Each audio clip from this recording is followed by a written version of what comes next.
सह वीर्यं करवावहै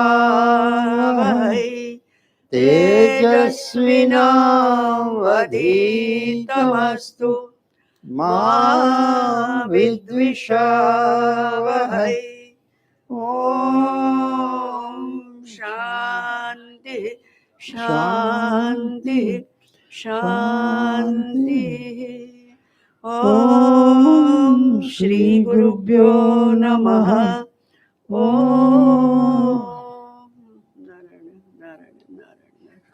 ब्रह्मश्रीमाला श्लोक 91 मंदिरे मस्जिदे चर्चे सर्वत्र समवस्थितं पक्षपातैरसंस्पृष्टं समं ब्रह्मास्मि सर्वगं।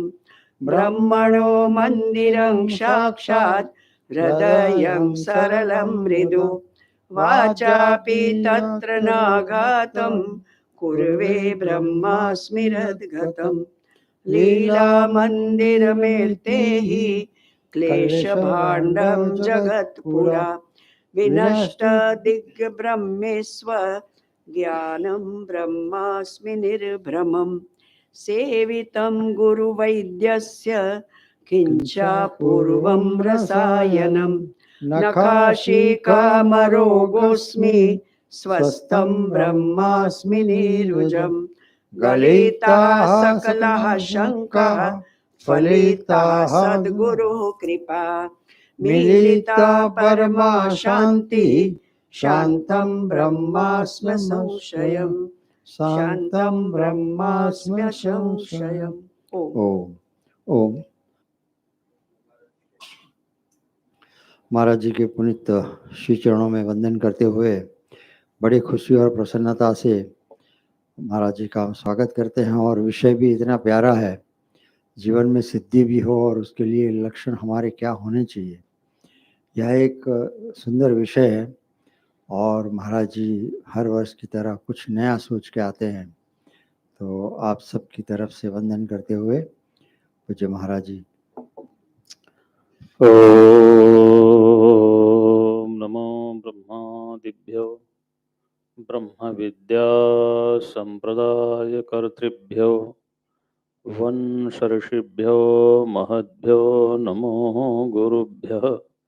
सर्वोपप्लवरहित प्रज्ञानघनः प्रत्यगर्थो ब्रह्मैवाहमस्मि ब्रह्मैवाहमस्मि।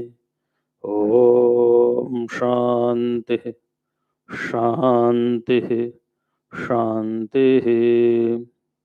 शंकरं शंकराचार्यं केशवं बादरायणं सूत्रभाष्यकृतौ वन्दे भगवन्तौ पुनः पुनः। ईश्वरो गुरुरात्मेति मूर्तिभेदविभागिने व्योमवद्व्याप्तदेहाय दक्षिणामूर्तये नमः। ओम शांति शांति शांति। परम श्रद्धेय प्रातर्वंद्य पूज्यपाद स्वामी प्रेमपुरी जी महाराज के श्री चरणों में प्रणाम। हमारे सभी सम्माननीय इस संस्था के ट्रस्टीगण, हमारे सभी समुपस्थित और YouTube लाइव में देखने वाले सम्माननीय श्रोतृगण, हमारा परम सौभाग्य है हम यहाँ आते हैं। और हमारे प्रिय गिरीश भाई ने हमें 1 अक्टूबर से 31 अक्टूबर के लिए बोला था।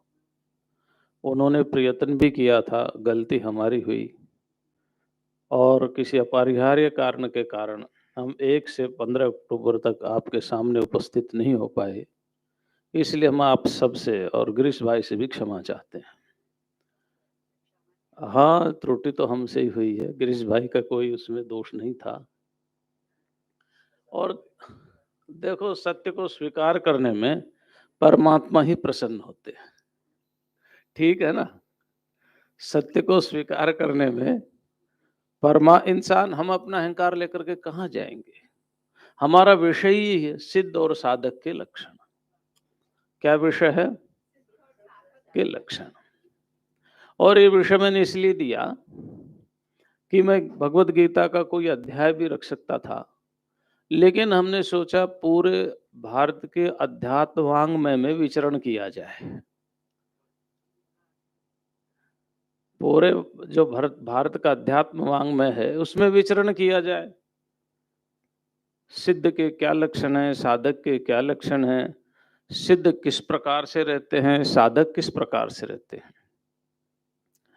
भगवान श्री कृष्ण ने कहा,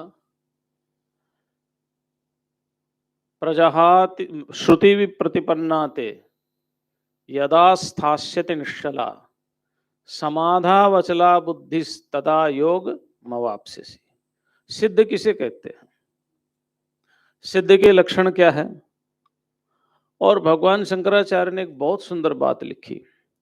वो कहते हैं इस अध्यात्म शास्त्र में जो कृतार्थ पुरुष हैं, जो सिद्ध पुरुष हैं, जिनके सिद्ध पुरुषों के जो लक्षण हैं वही प्रयत्न साध्य साधन करना वालों के साधक के लक्षण हैं। और प्रयत्न साध्य साधन करने वाले साधक जब अपनी पूर्णता को प्राप्त हो जाते तो वे ही सिद्धों के लक्षण हो जाते हैं। इसलिए जैसे हम कहते हैं कि चावल जब पकाते हैं तो हम क्या कहते हैं? चावल सिद्ध हो गया। हमारी भाषा में, साधुओं की भाषा में पक गया ऐसा नहीं बोलते, क्या कहते हैं? सिद्ध हो गया, यानी अब वो पूर्ण हो गया। ऐसे ही जब साधना करके व्यक्ति पूर्ण हो जाता है तो उसको सिद्ध कहते हैं।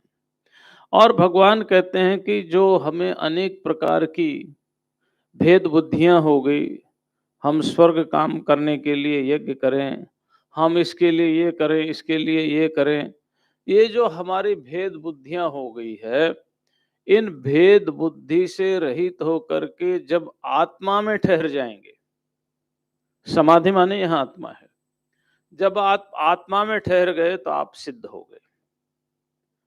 और जीवन का जो सारा सूत्र है वो भगवान श्री कृष्ण ने इस दूसरे अध्याय में निचोड़ कर रख दिया। एक है कर्म योग, एक है बुद्धि योग, सांख्य योग। यही जीने की कला है। हम इस संसार में रहते हुए कर्म करते हैं, कर्म से ही हमारा सारा व्यवहार चलता है और उस सारे व्यवहार का सूत्र हमारा अपना संकल्प है, कैसे हम कर्म करें। तो कर्म कैसे करें, किस प्रकार से करें, ये सारी की सारी व्याख्या और ज्ञान योग की व्याख्या इस दूसरे अध्याय में कही। बाकी के अध्याय तो इसी दूसरे अध्याय का विस्तार है। अब जीना है, व्यवहार में उतरना है, तो व्यवहार में उतर के भी हम अपने परमार्थ को कैसे प्राप्त करें, ये साधक को करना है। इतना काम साधक को करना है और साधक ये करते करते धीरे धीरे चला जाएगा तो वो सिद्ध हो जाएगा। न्याय दर्शन में बहुत सुंदर एक बात कही है और उन्होंने कहा कि भाई हमारा दुख का मूल कारण क्या है, हमें दुख क्यों मिलते हैं, दुख का हेतु क्या है। तो उन्होंने कहा दुख का हेतु है हमारा जन्म। क्या है? अगर जन्म नहीं होता तो सुख भी नहीं मिलते और दुख भी नहीं मिलते, दोनों ही नहीं मिलते। जन्म है तो सुख भी है, जन्म हुआ है तो दुख भी है। तो जन्म क्यों हुआ हमारा? जन्म क्यों हुआ हमारा? हमारी प्रवृत्ति के कारण, हमारे कर्मों के कारण, हमारी वासनाओं के कारण, हमारी इच्छाओं के कारण हमारा जन्म हुआ है। ये हमारी वासनाएं, हमारी इच्छाएं ये क्यों बढ़ी? बोले दोष आ गया। क्या दोष आया? कि हमने जो कुछ वर्तमान में उसको सत्य मान करके उसके ही अस्तित्व के लिए सारा कुछ कर्म करना शुरू कर दिया, अच्छा या बुरा। जो इंद्रिय जन्य हमें सुख चाहिए, उस इंद्रिय जन्य सुख के लिए जो कुछ हमारे अंदर प्राप्त करने के लिए चेष्टाएं की गई, वो एक दोष आ गया। और ये दोष क्यों आया? बोले मिथ्या ज्ञान के कारण। मिथ्या ज्ञान के कारण। मिथ्या ज्ञान के कारण ये दोष आया। तो मिथ्या ज्ञान किसे कहा? जो वस्तु दिखाई दे रही है लेकिन है नहीं। देखिए मिथ्या ज्ञान किसे कहा है? जो वस्तु दिखाई दे रही लेकिन है नहीं, हमने उसको है करके मान लिया और तो उसकी प्रवृत्ति हमारी प्रवृत्ति हो गई। इसको योग की भाषा में विकल्प कहा है। वस्तु शब्दानुपाती वस्तु शून्यो विकल्प। शब्द तो है उसके लिए लेकिन वस्तु नहीं है। जैसे खरगोश के सींग है ना, तो खरगोश भी है और सींग भी है लेकिन खरगोश के नहीं होते। खरगोश को क्या कहते हैं? शश। शश बोलते हैं, शशक, है ना। आप ऐसा समझ लो, कहते हैं ना गधे के सींग, है ना। तो शब्द तो है लेकिन वस्तु नहीं है। हम क्या कहते हैं? आकाश नीला है, क्या बोलते हैं? आकाश नीला है। आकाश आज धुंधला है। आकाश आज गंदा है। आकाश आज कितना साफ सुथरा है। आकाश तो इनसे परे है, परे है ना। तो आकाश में कोई रूप न रहते हुए भी हम उसमें रूप की कल्पना, कोई रूप न होते हुए भी हम रूप की कल्पना करते हैं। तो जो दिखाई तो दे रहा है लेकिन है नहीं। मृग मरीचिका क्या है? आप गाड़ी से जाइए गर्मी के दिनों में, दूर ऐसा लगेगा जैसे सड़क पर पानी हो, लेकिन पास जाएंगे तो बस इसी को ही मिथ्या ज्ञान कहा है। जो वस्तु दिखाई दे रही लेकिन है नहीं, दिखाई दे रही लेकिन है नहीं। शरीर हमें दिखाई दे रहा है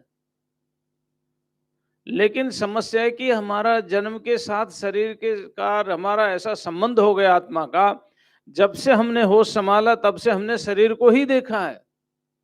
इसलिए हमने समझ लिया शरीर ही सब कुछ है और इसी के भरण पोषण के लिए, इसी की संरक्षण के लिए हमने अपना सारा जीवन लगा दिया। जबकि शरीर क्या है? आने वाला है और जाने वाला है। कुछ देर बीच में हमें अनुभव हो रहा है।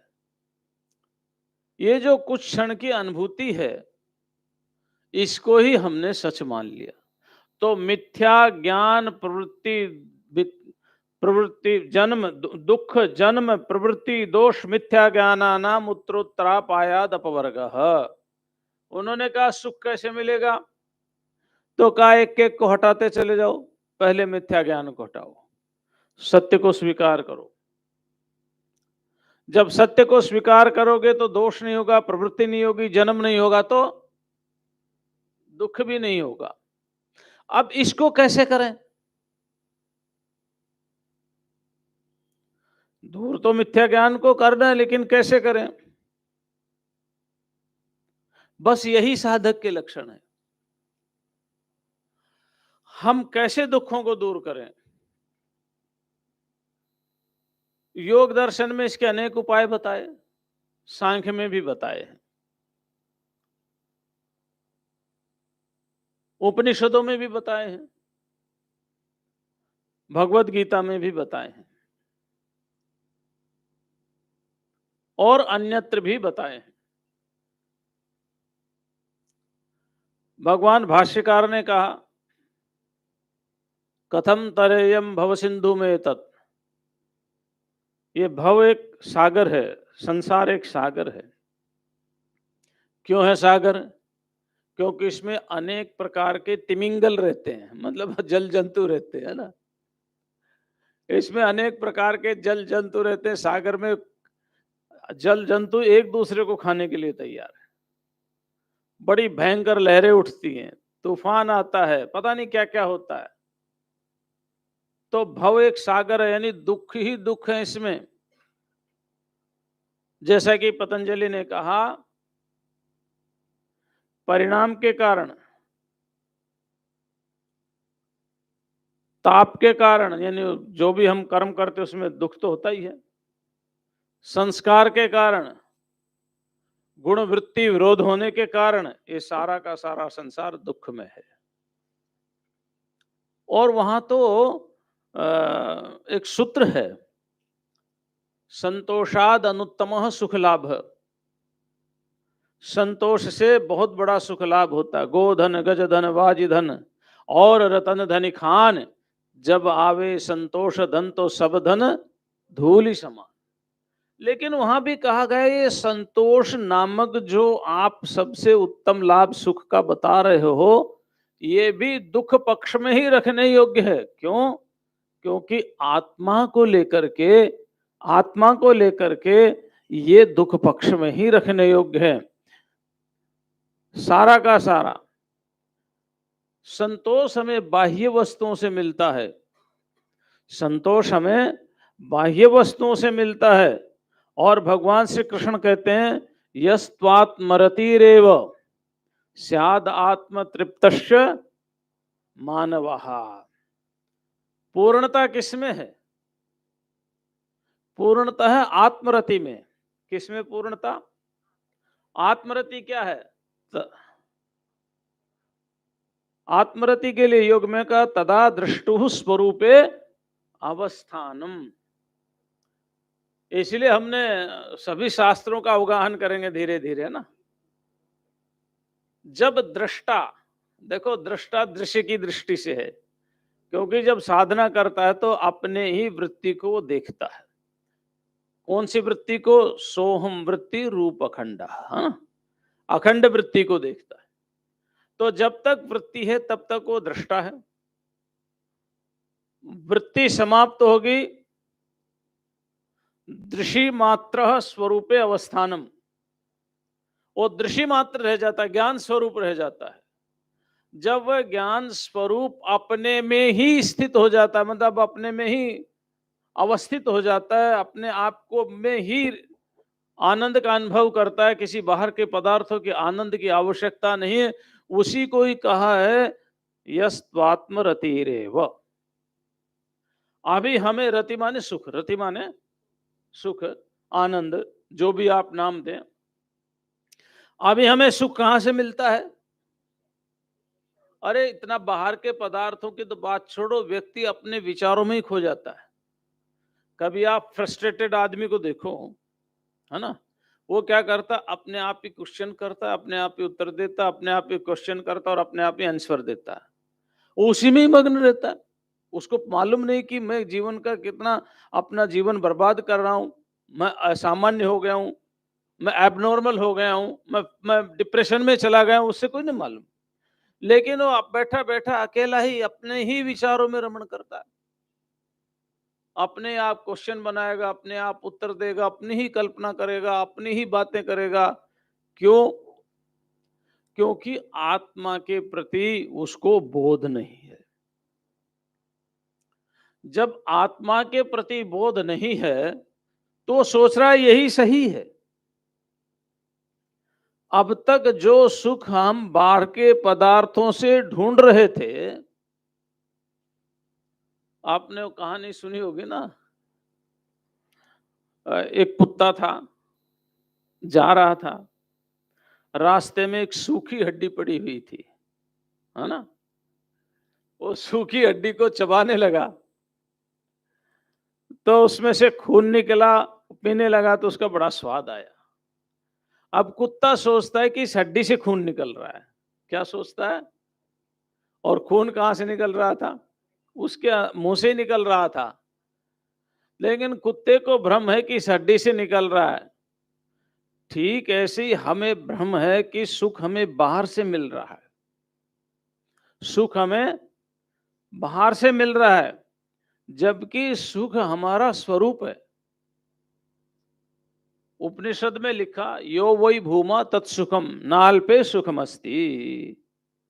जो महान है, जो अनंत है, जो अव्यय है, जो अविनाशी है,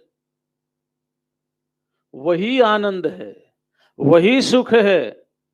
जो सीमित है, जिसको विभाजित किया जा सकता है, जिसको तोड़ा जा सकता है, जिसके टुकड़े टुकड़े हो सकते हैं, वह सुख नहीं है।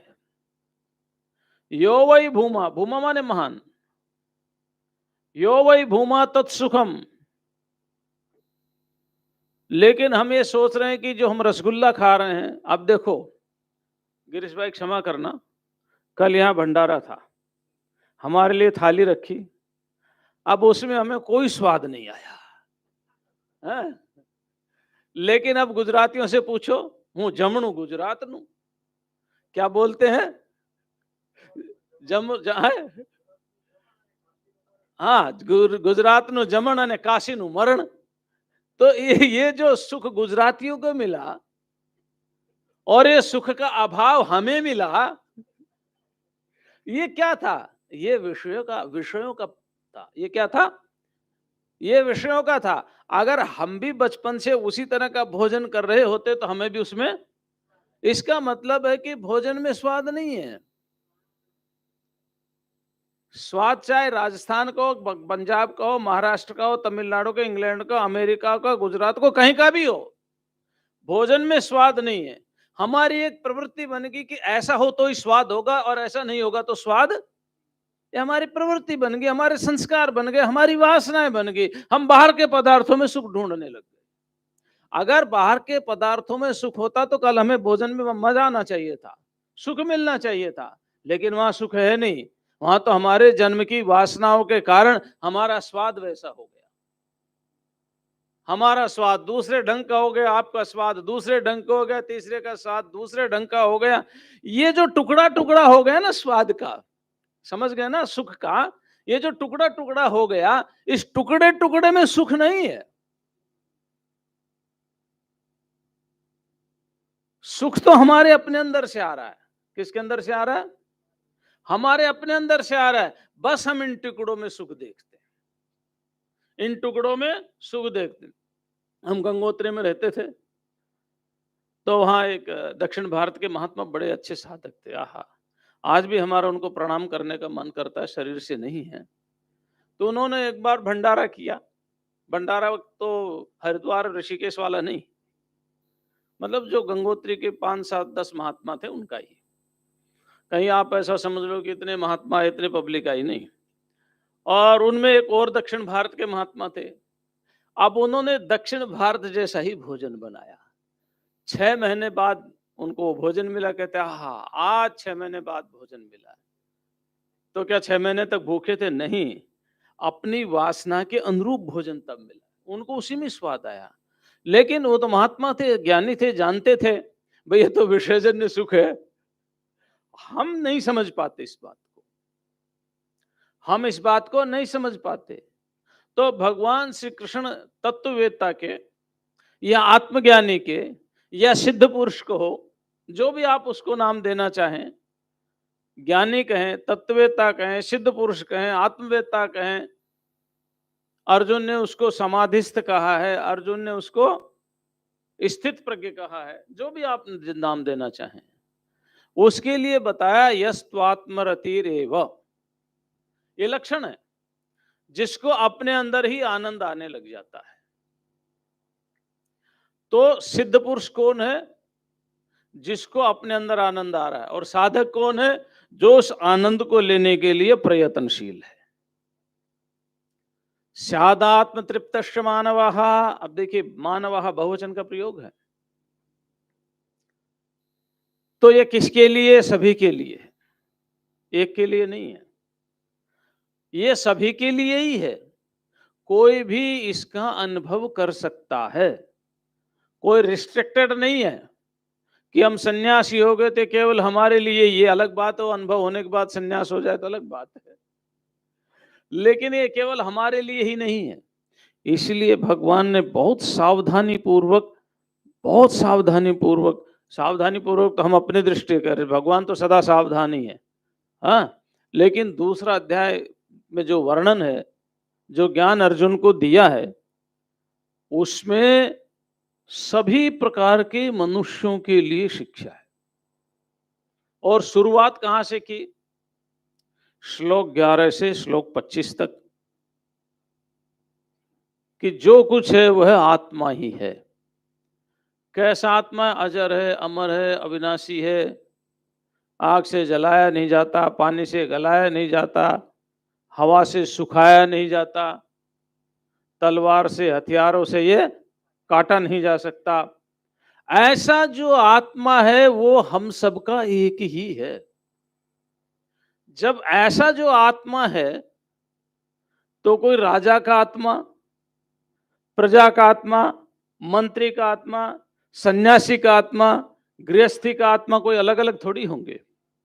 अगर सबका एक ही है तो इस आनंद का अनुभव सभी एक साथ कर सकते हैं। एक साथ का मतलब जो जो जब जब जहां जहां वो साधना की स्थिति में पहुंचता है, तो अधिकार सबको है। तो यस्त्वात्मरतिरेव स्याद आत्म तृप्तस्य मानवा। अब तृप्ति कहाँ है? तृप्ति कहाँ है? ठंडे पानी में है। अच्छा देखो, गर्मी में ठंडा पानी चाहिए और सर्दी में, तो तृप्ति गर्म पानी में या ठंडे पानी में? किसमें? तो ये जो तृप्ति है, ये जो तृप्ति माने पूर्णता, कंप्लीटनेस, ये तृप्ति कहां है? ये तृप्ति मेरा अपना स्वभाव है, आत्मा का है। तो जो अपने आप में ही तृप्त है, अच्छा चलो अपने आप में तो तृप्त हो गया महाराज, फिर शरीर का निर्वाह कैसे करेगा? शरीर का निर्वाह कैसे करेगा? तो श्रुति में बहुत प्यारी बात लिखी। श्रुति में लिखा कि जो आत्मतृप्त महापुरुष है, जिसने पुत्रेष्णा, वित्तेष्णा और लोकेष्णा का त्याग कर दिया या त्याग हो गया है, आप जो भी माने, वह केवल शरीर निर्वाह के लिए भिक्षा का ग्रहण करता है। शरीर निर्वाह के लिए भैक्षचर्यम चरंती, शरीर निर्वाह के लिए, क्योंकि जब तक प्रारब्ध है तब तक शरीर रहेगा। तो अब उसको शरीर निर्वाह के लिए वो भोजन करता है, भोजन के स्वाद के लिए भोजन। अब हमने तो अपनी आंखों से देखे हैं ऐसे ऐसे महात्मा को जो एक पात्र रखते हैं और उसी में सब कुछ, खीर भी उसी में, दाल भी उसी में, सब्जी भी उसी में, मट्ठा भी उसी में, रोटी भी उसी में ही, खिचड़ी भी उसी में ही, जो कुछ है उसी एक पात्र में दे दो, और उसी एक पात्र में लेकर के ग्रहण करते थे। और ऐसे ऐसे भी हमने महात्मा देखे हैं, दर्शन किए हैं उनके। ऐसे महात्माओं के दर्शन के, भिक्षा लेकर के आते थे और नदी के किनारे जाके उसको धोते थे, रोटियों को, सब्जी को धोते थे, और जब स्वादहीन हो जाती थी तब खाते थे। वो क्या करते थे? आप कहो कि पागल थे क्या? वो नहीं, पागल नहीं थे, वो अपनी आत्म तृप्ति की और एक प्रयत्न कर रहे थे कि मुझे किस प्रकार से बाहर के स्वादों से रहित होकर के अपने अंदर का स्वाद देखो।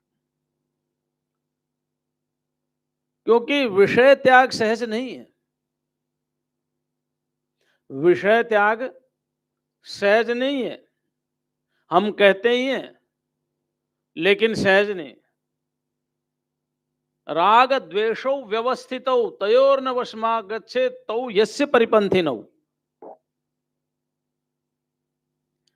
ये तो राग राग और द्वेष दो ऐसे खड़े हैं कि इसके वशीभूत सारी दुनिया हो रही है। लेकिन विषय त्याग की प्रक्रियाओं में कोई वही प्रक्रिया एक नहीं है। उस प्रक्रियाओं में कि बाहर के विषयों में कोई आनंद नहीं है, जो आनंद है वो हमारे अपने अंदर है। हम इस स्वाद को स्वाद रहित करके और जरा इस भोजन का आनंद लेकर के देखें, हमारे अंदर अभी कितने विषय त्याग की भावना उदित हुई है। ये साधना के लक्षण है, साधक के लक्षण। सभी साधक ऐसा करें ये नियम नहीं, ध्यान रखना। लेकिन ऐसे महात्माओं के हमने दर्शन किए हैं, ऐसे महात्माओं के हमने दर्शन किए हैं जो 1 महीने बाद सूखी रोटी, वो जब सूख जाती थी रोटी तो उसको पानी में भिगो करके प्राप्त करते थे। ये हमने अपने इन्हीं नेत्रों से उन महात्माओं के दर्शन भी किए हैं। अब उनसे पूछो महाराज इसमें क्या स्वाद आ रहा है, जब रोटी लाए उसी दिन खा लेते।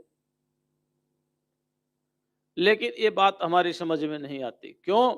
क्योंकि हम तो व्हाट्सएप का हमें तत्व ज्ञान चाहिए, फेसबुक वाला तत्व ज्ञान चाहिए, नहीं टेलीग्राम वाला तत्व ज्ञान चाहिए।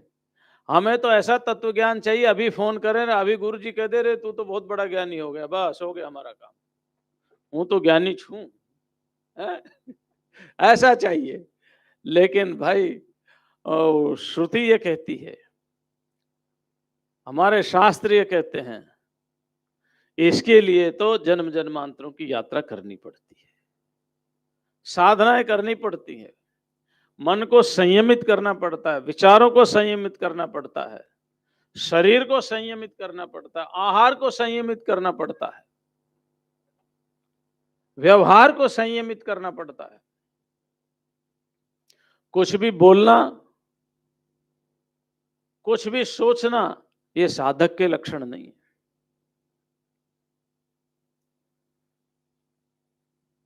क्या बोलना है और कितना बोलना है और कैसे बोलना है। आपने रामायण कथा सुनी है, कितनी बार सुनी है। जिस समय सीता हरण हो गया सीता जी का, राम और लक्ष्मण धीरे धीरे धीरे धीरे वहां पहुंचते हैं जहां सुग्रीव अपने मंत्रियों के साथ पर्वत पर बैठे हुए हैं। ऋष्यमुख पर्वत, कौन सा पर्वत था वो, है ना, ऋष्यमुख पर्वत पर बैठे हुए हैं। सुग्रीव को भय हो जाता है कि ये देखो, रूप तो इनका तापस का तपस्वी है, लेकिन इनकी भुजाएं क्षत्रियों जैसी है, इनके कंधे पर धनुष रखा हुआ है, बाण है तुणीर में। मुझे लगता है कि कहीं बाली ने भेजा तो नहीं है। हनुमान जी को कहा पता लगा करके आओ। हनुमान जी वहां से चलते हैं और एक ब्राह्मण का रूप धारण करते हैं। ब्राह्मण का रूप धारण करके उनका और लक्ष्मण का संवाद होता है, दोनों का। और राम जी पास में बैठे हुए हैं। हनुमान जी ने अपना परिचय दिया, सुग्रीव का भी परिचय दिया, और फिर पूछा कि आप कौन है। लक्ष्मण जी ने भी अपना परिचय दिया। दोनों का दोनों की व्यथाओं से परिचय हुए। हनुमान जी ने मैत्री का प्रस्ताव रख दिया और कहा मैं अभी अपने राजा से पता करके आता हूं, तब तक आप भी बात कर लीजिए। हनुमान जी चले गए। उसके बाद राम जी लक्ष्मण जी से बोलते हैं, क्या बोलते हैं, लक्ष्मण जी से कहते हैं, ना ऋग्वेद विनीतस्य न यजुर्वेद धारिणः न सामवेद विदुषा शक्यमेवं विभाषितुम। लक्ष्मण, जो व्यक्ति तुमसे बात करने के लिए आया था, तुम उससे बहुत सावधानी से बात करना। क्यों? क्योंकि जिसने ऋग्वेद का अध्ययन नहीं किया, ऋग्वेद का अध्ययन करके जो विनम्र नहीं हुआ, जिसने यजुर्वेद को धारण नहीं किया, जो सामवेद का विद्वान नहीं है, वो ऐसी भाषा नहीं बोल सकता। यानी हनुमान जी ने कितनी नपीतुली भाषा बोली होगी, कितनी मधुरता से बात की होगी, कितना कोमल व्यवहार रहा होगा उनका, कितना श्रेष्ठ शिष्टाचार रहा होगा उनका। नूनम ही कृत्स्नम व्याकरणम अधीत मनेन बहुधा व्याहर्तानेन न किंचित अपशब्दितम, ये रामायण में लिखा है। निश्चित रूप से इसने बहुत व्याकरण शास्त्र का अध्ययन किया है। उस समय हो सकता है पाणिनि व्याकरण नहीं रहा होगा तो ऐन्द्र व्याकरण रहा होगा, दूसरा कोई व्याकरण रहा होगा, क्योंकि बहुत देर तक वार्तालाप करने पर भी इसने एक भी व्यर्थ शब्द का प्रयोग नहीं किया। तो साधक की भाषा कैसी हो? हनुमान जी जैसी। कैसी हो? ऐसा नहीं कि कुछ भी बोलते रहो, हाँ नहीं। तो साधना ऐसे नहीं होती, व्यवहार पर, अपनी वाणी पर, अपने विचारों पर, अपने आहार पर, अपने जीवन पर, अपने कृत्यों पर, अपने कर्म पर, अपने कर्तव्य पर, सब पर नियंत्रण करना पड़ता है, सब पर संयम करना पड़ता है।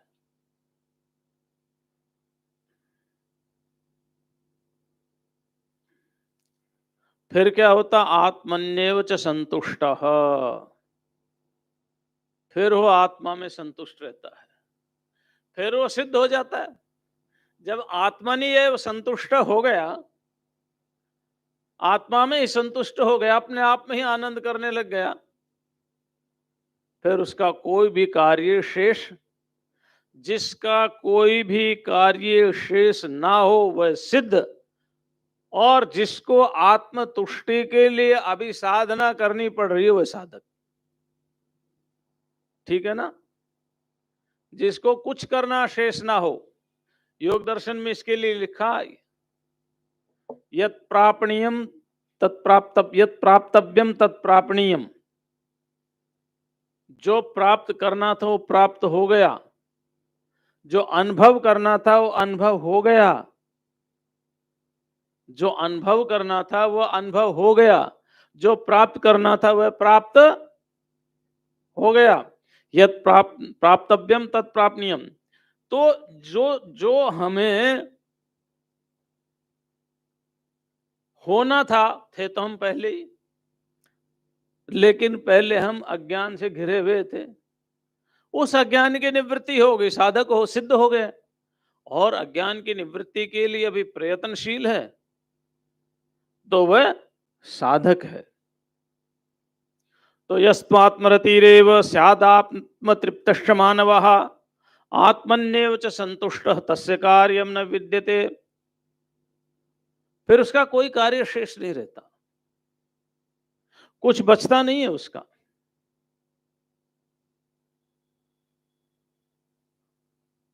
तो ये जो साधक को क्या करना है, देखिए इसी प्रकरण में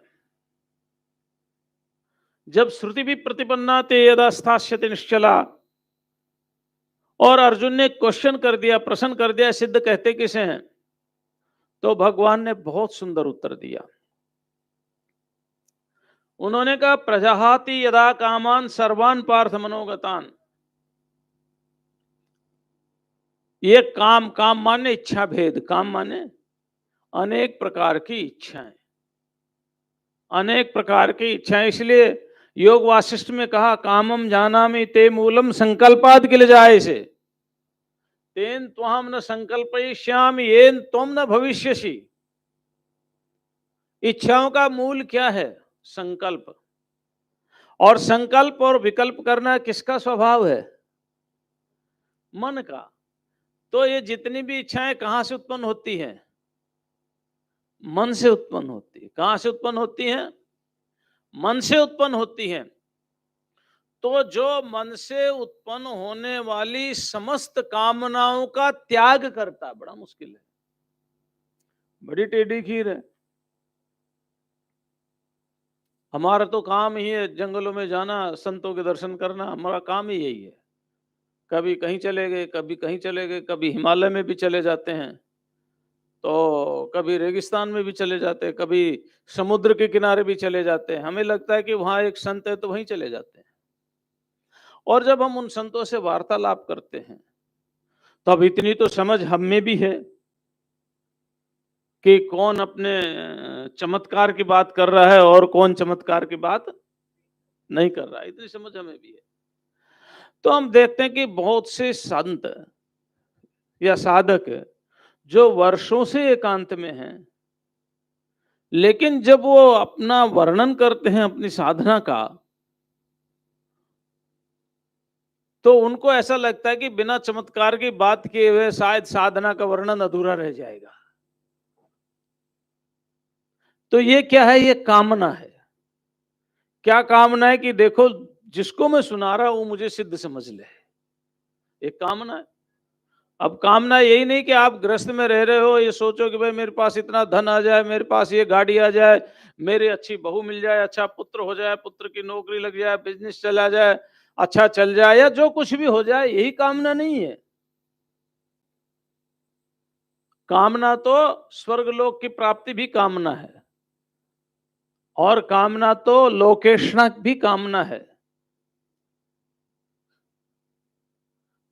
तो ये बचना बहुत, एक हम साइकोलॉजी पढ़ते थे, ह्यूमन साइकोलॉजी, तो उसमें बात कही, एक है ईगो, और एक है सटल ईगो, सूक्ष्म अहंकार। तो एक तो अहंकार, मैं ऐसा आढ्यो अभिजनवान अस्मि कोन्योस्ति सदृशो मया यक्षे दास्यामि मोदिष्ये त्यज्ञान विमोहिता, मैं ही बलवान हूं, इतना मैंने प्राप्त कर लिया, इतना और करूंगा। एक तो ये हो गया। ये कैसा हो गया? व्यक्ति के पास बहुत धन है, अब वो दान करता है, अच्छे अच्छे दान करता है, हॉस्पिटल्स बनवाता है, स्कूल्स खुलवाता है, लेकिन हॉस्पिटल्स और स्कूल खुलवाने के बाद वो आशा लगाए बैठता है कि समाज मेरा सम्मान करे। ये भी इच्छा है, ये भी इच्छा है ना। और आजकल नई इच्छाएं क्या पैदा हो रही है? आपने फेसबुक पर डाल दिया तो फोन करके कहेंगे जरा कमेंट्स लिखना, जरा लाइक करना। ये आजकल की इच्छा है। इच्छा कोई भी हो, इच्छा ही है ना, कमेंट्स करना, लाइक्स करना। तो जब व्यक्ति के मन के अंदर उठने वाली समस्त इच्छाओं का ना त्याग हो जाता है, समाप्त हो जाता है। अच्छा, एक बात, जब तक मन रहेगा तब तक इच्छा रहेगी या नहीं रहेगी? भाई, मन का स्वभाव है संकल्प और विकल्प करना। तो जब मन का स्वभाव ही है संकल्प और विकल्प करना, तो संकल्प विकल्प करेगा ही। तो इसके लिए हमें योग दर्शन की शरण लेनी पड़ेगी। योग दर्शन में क्या कहा? वृत्तयः पंचतयः क्लिष्टा क्लिष्टा, प्रमाण विपर्य विकल्प निद्रा स्मृतयः। 5 वृत्तियां बताई वहां। सभी वृत्तियों को 5 में समाहार कर दिया। अनंत अनंत हमारे अंदर इच्छाएं हैं, जो हर इच्छा एक वृत्ति ही है, लेकिन उन्होंने सभी वृत्तियों को, लाखों करोड़ों अरबों खरबों जितना भी आप कहो, सभी वृत्तियों को 5 में ही अंतर्निहित कर दिया। लेकिन उनके लिए जो शब्द का प्रयोग किया पतंजलि ने, बड़ा प्यारा किया। वो कहते हैं यही इच्छाएं, यही हमारी मन की वृत्तियां, the tendencies of mind, the stuff of mind, यही हमारी मन की वृत्तियां 2 प्रकार की होती हैं। एक है क्लिष्ट और एक है अक्लिष्ट, है ना। एक है क्लिष्ट और एक है अक्लिष्ट। संसार की ओर जाने वाली मन की वृत्ति क्लिष्ट है, और ईश्वर की ओर जाने वाली मन की वृत्ति अक्लिष्ट है। तो जब तक हमारा जीवन है तब तक कुछ न कुछ संकल्प होते ही रहेंगे, कुछ न कुछ इच्छाएं होती रहेंगी, कुछ न कुछ मन के भाव बनते ही रहेंगे। सिद्ध होने पर अलग बात है। जब तक साधक है तब तक उसके अंदर ये स्थितियां आती ही रहेंगी। तो क्या करें हम? तो वहां योग दर्शन में बड़ा सुंदर लिखा, चित्त नदी उभयतो वाहिनी वहति पापाय वहति कल्याणाय। चित्त एक नदी है, मन एक नदी है। ये नदी दो तरफ बह रही है, इसकी दो धाराएं हैं। एक धारा पाप की ओर बह रही है और दूसरी धारा पुण्य की ओर बह रही है, कल्याण की ओर बह रही है। तो हमें क्या करना चाहिए? दोनों धारा को रोकना नहीं चाहिए। अपने आप स्रोत सूख जाएगा तो धारा बंद हो जाएगी। सिद्ध अवस्था में अलग बात है। साधक अवस्था में अगर हम दोनों धाराओं को रोक देंगे तो कहीं ना कहीं भ्रष्ट हो जाएंगे। जैसे टायर भ्रष्ट होता है ना, कहीं ना कहीं हेमरेज हो जाएगा। इसलिए दोनों धारा को क्या करना है? हमें एक दिशा में कर देना है। धारा तो प्रवाहमान रहे, लेकिन उसकी दिशा बदल दें। तो किधर कर दें? जो अकल्याण की ओर, जो पाप की ओर धारा जा रही है वहां पर बांध बना दें, और जो पुण्य की ओर, जो कल्याण की ओर धारा प्रवाहित हो रही उसकी ओर उसको बहने दें। आगे जाकर जब बोध हो जाएगा, जब स्वरूप स्थिति हो जाएगी तो अपने आप स्रोत सूख जाएंगे।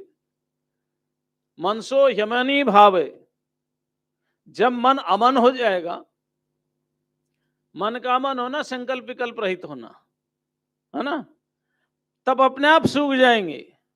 लेकिन इससे पहले हम सोचे कि हमने अपनी सारी इच्छाओं का त्याग कर दिया, हमारे अंदर कोई इच्छा नहीं है, ऐसा नहीं कहना। ये शास्त्र को अब बात नहीं है। शास्त्र कहते हैं कि इच्छा रखो, इच्छा रखो, लेकिन कौन सी रखो? कल्याण की ओर बहने वाली इच्छा रखो।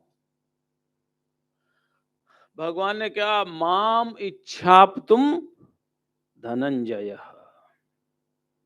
अरे मेरे प्राप्ति की इच्छा रखो ना। इच्छा तो रखो, पर मेरी प्राप्ति की इच्छा रखो। तो जो साधन है, साधन क्या है? हमारे विचारों को कल्याण में प्रवाह की ओर ले जाना ही तो है। हमारी इच्छाओं को भगवान की ओर ले जाना ही तो है। और साधन क्या है? जैसी हमारी प्रवाह भगवान की इच्छाओं भगवान की ओर जाएंगे, हमारा संकल्प बदलता जाएगा और एक दिन संकल्प विकल्प रहित हो जाएंगे। लेकिन संकल्प विकल्प रहित होने से पहले हमें संकल्प लेना पड़ता है। देखो विचित्र बात है ना? संकल्प विकल्प रहित होने से पहले हमें, ये संकल्प क्या है? इच्छा है। ये संकल्प क्या है? इच्छा है। उपनिषदों में लिखा है कि ये पुरुष क्या है? संकल्प से है। जिसका जैसा संकल्प होता है वैसा ही वो हो जाता है। अच्छा संकल्प होगा तो अच्छा बन जाएगा, और बुरा संकल्प होगा तो बुरा बन जाएगा। तो संकल्प लेना चाहिए, उपासना है। ये उपासना है। हमारा अच्छा संकल्प हो, अच्छा विचार हो। तो वहां लिखा, प्रजाहाति यदा कामान सर्वान पार्थ मनोगतान, मन से उत्पन्न होने वाली जब सभी कामनाओं का त्याग कर देता है तो वह क्या होता है? स्थित प्रज्ञ हो जाता है, वह समाधिस्थ हो जाता है, वह सिद्ध हो जाता है। क्योंकि इच्छाओं का त्याग करने के बाद केवल अपने आप में ही अपने आप रमण होता। लेकिन इच्छाओं का त्याग करने के लिए जो प्रयत्नशील है, यत्न साधन है, उसको साधक बोलते हैं। और हमें सिद्ध है या नहीं है इसकी चिंता नहीं करनी चाहिए। हम सिद्धि मिले या न मिले, लेकिन हम प्रयत्नशील रहें। हम क्या रहें? प्रयत्नशील रहें। हमारा लक्ष्य एक ही रहे, लक्ष्य नहीं बदलना चाहिए। यो अंतः सुख अंतरार अंतहर आत्मा, अपने आप में हम सुख का अनुभव करें, लेकिन बिना उपासना के ये स्थिति आती नहीं है। इसीलिए वेदों में, उपनिषदों में उपासना की बात कही है। इसलिए कही है, वेदों के मंत्र हैं, हे कल्याण स्वरूप परमात्मा आप आ जाओ। मैंने अपना हृदय एक यज्ञ वेदी बना दिया है। मतलब साफ सुथरा कर दिया। जैसे यज्ञ करने से पहले हम यज्ञ वेदी को सजाते हैं, लीपते हैं, अनेक प्रकार की चित्रकारी उसमें करते हैं, सुंदर बना देते हैं। ऐसी वासनाओं से रहित ये हृदय मैंने बना दिया है। ये मेरा हृदय एक यज्ञ वेदी हो गया है। हे समस्त सुखों के देने वाले, कल्याण करने वाले, हे आनंद स्वरूप परमात्मा, आप आओ और मेरे हृदय वेदी में विराजमान हो जाओ। ये प्रार्थना है हमारी। ये हमारी प्रार्थना क्या, हमारा संकल्प है। ये हमारा संकल्प क्या, हमारी एक इच्छा है। लेकिन ये हमारा एक संकल्प, हमारी एक इच्छा, हमारी एक प्रार्थना हमें कल्याण की ओर ले जा रही है। किधर ले जा रही है? कल्याण की ओर ले जा रही है। तो हम ये जो उपदेश सुनते हैं उसको ऐसा ना करें कि हम आज ही संकल्प रहित हो जाएं, हम आज ही सिद्ध हो जाएं। नहीं, हम आज उधर चलना शुरू कर दें। एक कदम, आधा कदम, अरे विचार ही ले आए। अगर आज भी विचार ले आए उधर चलने का, तो एक दिन चलने के लिए प्रयत्न भी हम करने लग जाएंगे। ये जो एक दिन चलने के लिए प्रयत्न है, यही कल्याण की ओर जाने का है। यही साधक अपनी साधना शुरू करता है और यहीं से वह साधक हो जाता है। श्रेष्ठ चर्चा कल, आज इतना ही समय हो गया। ओम शांति शांति शांति।